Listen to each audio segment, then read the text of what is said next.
Bangku pada kanyut ini. Curah hujannya tertinggi selama 1 tahun, hampir 1 tahun saya menjabat sebagai Gubernur Jakarta.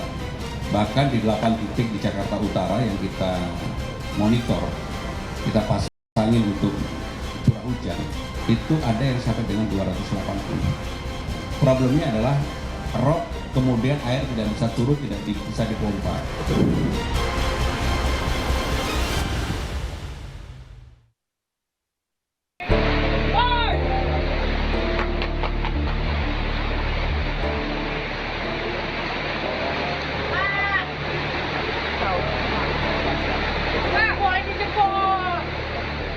Tanggul penahan air Kali Citarum yang berada di Kampung Bendungan Desa Pantai Bakti Kecamatan Muara Gembong Kabupaten Bekasi, Jawa Barat jebol pada Selasa dini hari. Warga yang tengah beristirahat panik dan histeris setelah mengetahui tanggul jebol dan air mulai memasuki pekarangan. Sementara rumah yang berdekatan dengan tanggul terendam 1 hingga 1,5 meter. Di Karawang, Jawa Barat, banjir setinggi 1 hingga 2 meter juga masih menggenangi permukiman. Ribuan orang juga masih bertahan di pengungsian. Banjir ini sudah terjadi sejak 3 hari terakhir. Masih ada 17 desa yang tergenang air yang tersebar di 6 kecamatan dengan daerah paling parah berada di Kecamatan Teluk Jambe Barat dan Timur. Yang terparah ini ya memang sekitaran Karangligar, Sukamakmur, Purwadana ya, sana yang dekat daerah aliran sungai Cidawolong dan Citarum serta Cibeet ya. Sana mungkin masih ada yang terendam masih 2,5 meter. 2,5 meter ya Pak ya. Daerah Desa Karangligar, Desa Sukamakmur, Purwadana.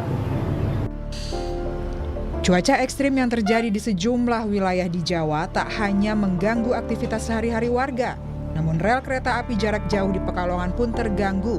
Akibatnya, jadwal perjalanan banyak yang tertunda hingga dibatalkan. Ketidakjelasan waktu keberangkatan membuat penumpang kereta api Majapahit rute Malang-Jakarta yang melewati jalur utara terpaksa turun di tengah perjalanan setelah sempat menunggu selama 10 jam lebih. Setiap stasiun aja berhenti itu sekitar 5 jam. Sampai sekarang? Sampai sekarang terus berhenti di stasiun selanjutnya itu butuh 3 jam lebih. Jadi kereta jalan menuju stasiun berikutnya sekarang kita tunggu 3 jam, kereta jalan 5 menit, berhenti lagi sekarang. Melanjutkan perjalanan pakai travel atau slow. Hingga Selasa siang, perjalanan kereta di wilayah Daop 8 Surabaya masih terganggu, meski jalur di Pekalongan, Jawa Tengah sudah bisa dilalui. Masih ada pembatalan 1 perjalanan dan 3 kereta terlambat tiba. Sebelumnya, dari hari Jumat hingga Senin kemarin sudah ada 5 jadwal keberangkatan yang dibatalkan di wilayah Daop 8 Surabaya. Untuk dampaknya sendiri di Daop 8 itu masih ada 3 kereta api yang keberangkatan dari arah barat menuju Daop 8 Surabaya yang mengalami keterlambatan kedatangan. Kedatangannya rata-rata di 52 menit. Jadi memang sudah lebih baik dibandingkan 2 hari terakhir yang bisa mencapai lebih dari 400 menit. Nah itu sebuah prestasi. Kita apresiasi teman-teman di Daop 4 Semarang yang sudah bisa menanggulangi semaksimal mungkin sehingga sekarang sudah berjalan. Nah untuk di Daop 8 sendiri karena masih memang belum 100% normal, itu kami ada 1 perjalanan kereta api yang kami batalkan hari ini. Kereta api tersebut yakni kereta api Gajayana Tambahan keberangkatan dari stasiun Malang. Sudah 1 pekan lebih banjir melanda Kabupaten Kudus, Jawa Tengah dan masih menggenangi lebih dari 25 desa yang tersebar di 7 kecamatan. Salah satu yang terparah ada di Desa Jetis, Kapuan. Hampir seluruh area tergenang banjir. Untuk mengurangi ketinggian air, pemerintah sudah memfungsikan seluruh pompa yang ada di kolam retensi. Namun, butuh waktu lama untuk mengurangi genangan karena volume air yang cukup tinggi. Hari ini alhamdulillah agak surut sedikit antara 5 sampai 10 cm. Kalau banjir ini merendam berapa rumah Pak di sini Pak? Kalau rumah terendam tergenang air sekitar kurang lebih 530-an. Itu dengan ketinggian berapa Pak? Dengan ketinggian antara 10 sampai 30 cm.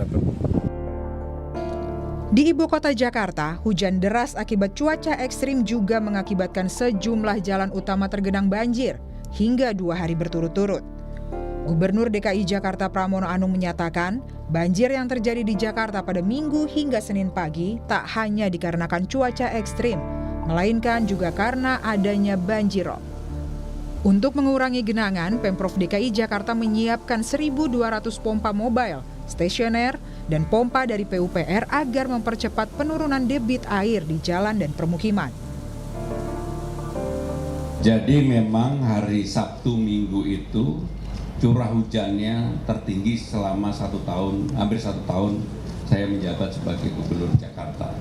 Bahkan di 8 titik di Jakarta Utara yang kita monitor, kita pasangin untuk curah hujan, itu ada yang sampai dengan 280, ada yang 260 di 8 titik. Jadi artinya selama ini di Jakarta hampir jarang sekali di atas 200. Kemarin di 8 titik itu semuanya di atas 200, hujan berlangsung kurang lebih dari 8 jam. Dan banjir memang yang pengaruhnya paling besar itu ada di Jakarta Utara, yang paling utama. Dan kemudian baru surut semuanya itu di hari Senin pagi, jam 7 pagi. Tak hanya menyiagakan pompa, Pemprov DKI Jakarta juga telah melakukan modifikasi cuaca sejak pekan lalu selama 1 bulan. Jadi untuk cuaca ekstrim kami mengantisipasi modifikasi cuaca terus kami lakukan 1 bulan ini sepenuhnya. Kemarin juga ada pertanyaan anggarannya dari mana? Anggarannya sudah dimasukkan di dalam anggaran APBD tahun 2026. Karena memang kami selalu secara ilmiah menggunakan data BMKG untuk hal itu. Kalau teman-teman lihat tadi pagi, harusnya sebenarnya kalau nggak ada modifikasi cuaca pasti curah hujannya juga tinggi. Termasuk hari Minggu, waktu itu sampai kita menerbangkan 3 kali untuk supaya awannya itu bergeser. Banjir di Jakarta yang terjadi selama 1 pekan terakhir mayoritas terjadi di wilayah utara Jakarta. Dengan banjir yang terjadi di jalan utama sempat mengakibatkan kemacetan di sejumlah titik. BMKG juga menyebut potensi cuaca ekstrim yang terjadi di wilayah selatan Indonesia masih akan terjadi hingga pekan depan. Tim Liputan, Kompas TV.